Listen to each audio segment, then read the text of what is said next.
उत्तर प्रदेश में पंचायत चुनाव कराने का रास्ता साफ हो गया है। मुख्यमंत्री योगी आदित्यनाथ की अध्यक्षता में हुई कैबिनेट की बैठक में बड़ा फैसला लिया गया है, जिसमें ओबीसी आयोग गठन के साथ 12 अहम फैसलों को मंजूरी दी गई है। सरकार के इस फैसले के बाद यूपी पंचायत चुनाव की राह में सबसे बड़ी अड़चन खत्म हो गई है। ओबीसी आयोग गठन के फैसले से अब सूबे में फिर से सियासी सरगर्मी बढ़ जाएगी। दरअसल उत्तर प्रदेश में ग्राम पंचायत, क्षेत्र पंचायत और जिला पंचायत के चुनाव तय समय पर होने चाहिए थे, लेकिन पिछड़े वर्गों के आरक्षण की प्रक्रिया पूरी न होने के कारण चुनाव टलते जा रहे थे। आरक्षण तय करने के लिए एक विशेष समर्पित ओबीसी आयोग की जरूरत होती है, जो पिछड़े वर्गों की वास्तविक जनसंख्या और स्थिति का अध्ययन करता है। पहले ये समस्या इसलिए बनी हुई थी क्योंकि ओबीसी आयोग का कार्यकाल खत्म हो चुका था।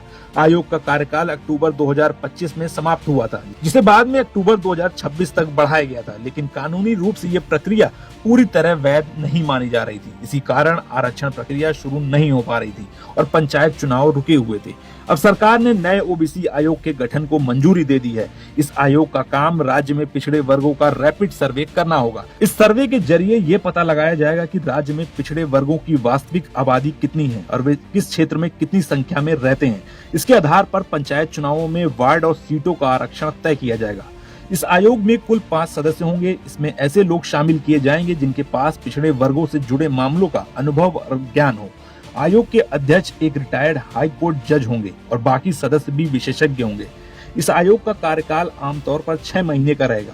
सरकार ने यह फैसला हाई कोर्ट के आदेशों के अनुपालन में लिया है। इलाहाबाद हाई कोर्ट ने पहले ही निर्देश दिया था कि ओबीसी आरक्षण प्रक्रिया को सही तरीके से पूरा किया जाए ताकि पंचायत चुनाव समय पर कराए जा सकें। इसी वजह से सरकार पर दबाव था कि वो नया आयोग बनाए और आरक्षण प्रक्रिया शुरू करे।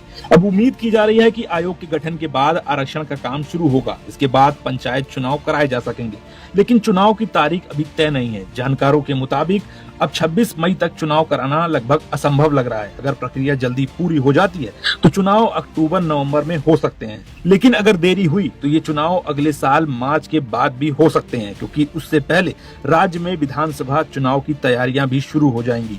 मॉनसून और खेती के सीजन को देखते हुए भी चुनाव कराना आसान नहीं माना जा रहा है। बारिश और खरीफ फसलों की बुआई के समय गांवों में चुनाव कराना प्रशासन के लिए चुनौती हो सकता है।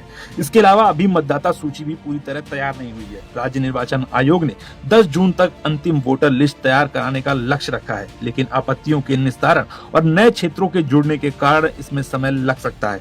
कई गांव अब शहरी क्षेत्रों में शामिल हो सकते हैं, जिससे ग्राम पंचायतों की संख्या भी कम हो सकती है।